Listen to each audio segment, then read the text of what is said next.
Selamat pagi saudara-saudara yang terkasih di dalam nama Yesus Kristus, khususnya sahabat GKPS TV yang kami cintai. Sebelum kita diperlengkapi melalui firman Tuhan pada pagi hari ini, marilah kita berdoa. Betapa kami mengucap syukur Bapa di surga buat hidup dan kehidupan yang selalu Engkau berikan kepada kami.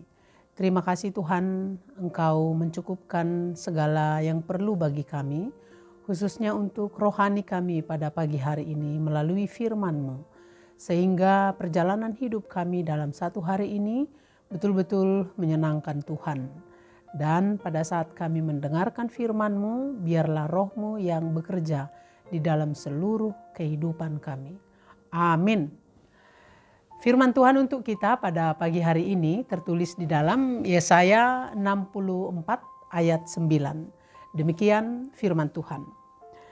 Ya Tuhan, janganlah murka amat sangat, dan janganlah mengingat-ingat dosa untuk seterusnya. Sesungguhnya, pandanglah kiranya, kami sekalian adalah umat-Mu. Demikian firman Tuhan. Saudara-saudara yang terkasih di dalam nama Yesus Kristus yang diberkati, kita tahu bahwa bangsa Israel jatuh ke dalam dosa. Mereka menyimpang dari jalan Tuhan, meninggalkan Tuhan, dan mereka berpaling kepada ilah-ilah lain. Itulah yang membuat Tuhan murka, sehingga Tuhan menyerahkan mereka ke tangan bangsa asing. Dan di sejarah Israel kita lihat bangsa Israel akhirnya terbuang ke Babel. Begitulah mereka mengalami hukuman, berada di pembuangan Babel. Barulah mereka berespon seperti apa yang ditulis dalam Yesaya 64 ini. Khususnya ayat 5b, mereka berkata, sesungguhnya Engkau murka sebab kami berdosa terhadap Engkau. Kami memberontak sejak dahulu kala. Ini adalah sebuah penyesalan. Namun sayang, penyesalan mereka terlambat. Kenapa disebut terlambat?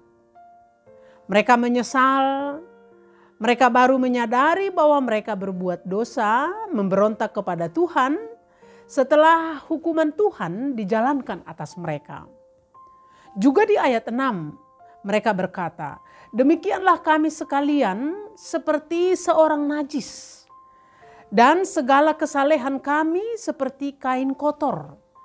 Kami sekalian menjadi layu seperti daun dan kami lenyap oleh kejahatan kami. Seperti daun dilenyapkan oleh angin. Nah, kita lihat lagi-lagi mereka tidak hanya mengakui bahwa mereka berdosa, mereka memberontak kepada Tuhan, bahkan mereka menyadari bahwa kesalehan mereka seperti kain kotor. Sebelum peristiwa ini terjadi, mereka sangat membanggakan hidup mereka yang sangat saleh. Mereka menganggap bahwa mereka sangat rohani, sangat suci.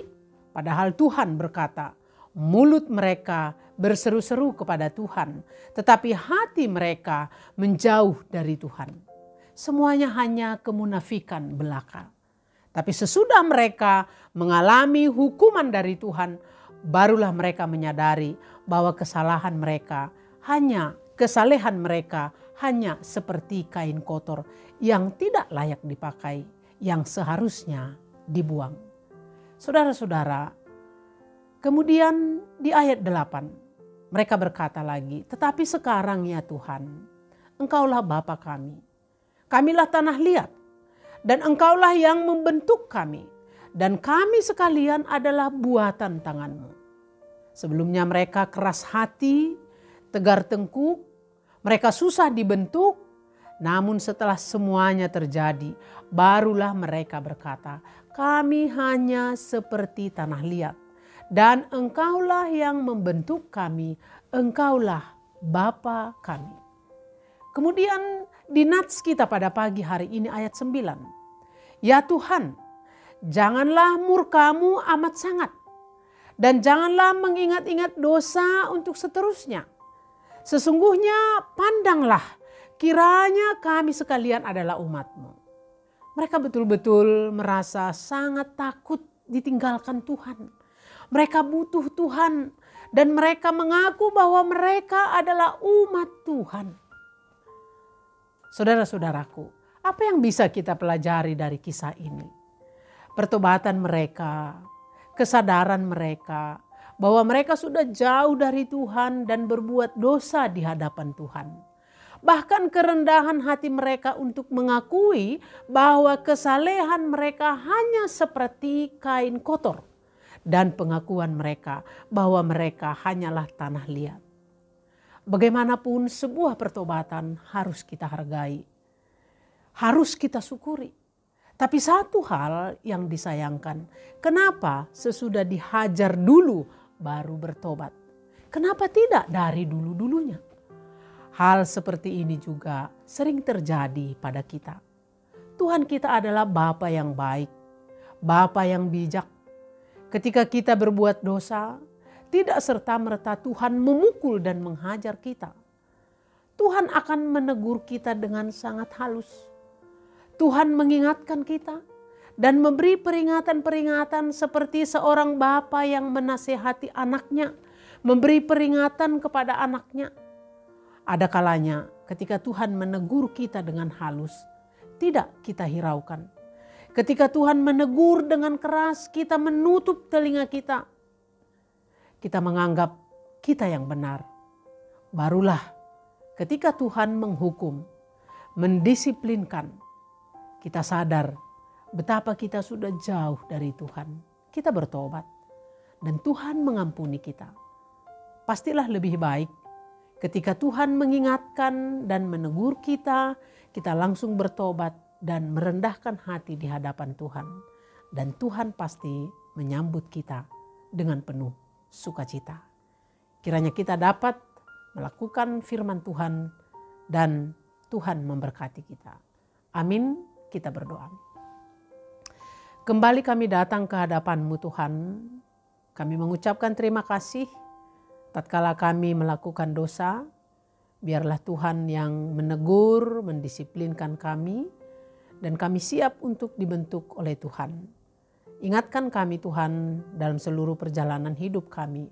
Khususnya pada pagi hari ini. Ketika kami akan memulai aktivitas kami. Semuanya kami serahkan ke dalam tangan Tuhan. Izinkan kami untuk menjadi berkat dalam semua gerak pekerjaan dan kesibukan kami. Di dalam nama Yesus kami berdoa dan mengucap syukur. Amin.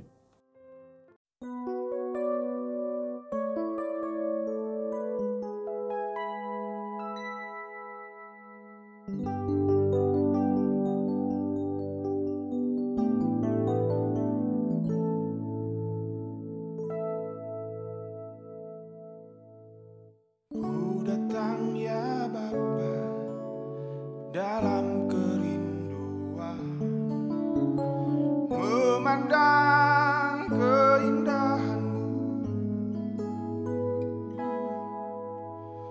Ku berikan segalanya, semuanya yang ada. Ku ingin menyenangkan hati-Mu, oh Tuhan. Jadikan aku indah yang Kau pandang mulia, setulus karya-Mu di dalam hidupku. Ajarku berharap hanya kepadamu, taat dan setia kepadamu Tuhan.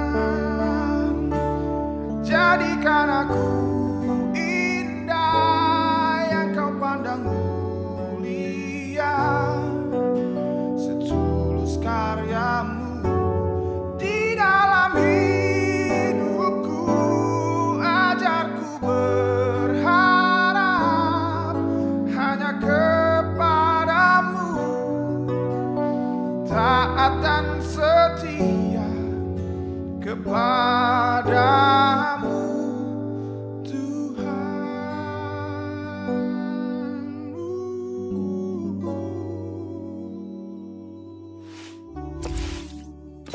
GKPS TV.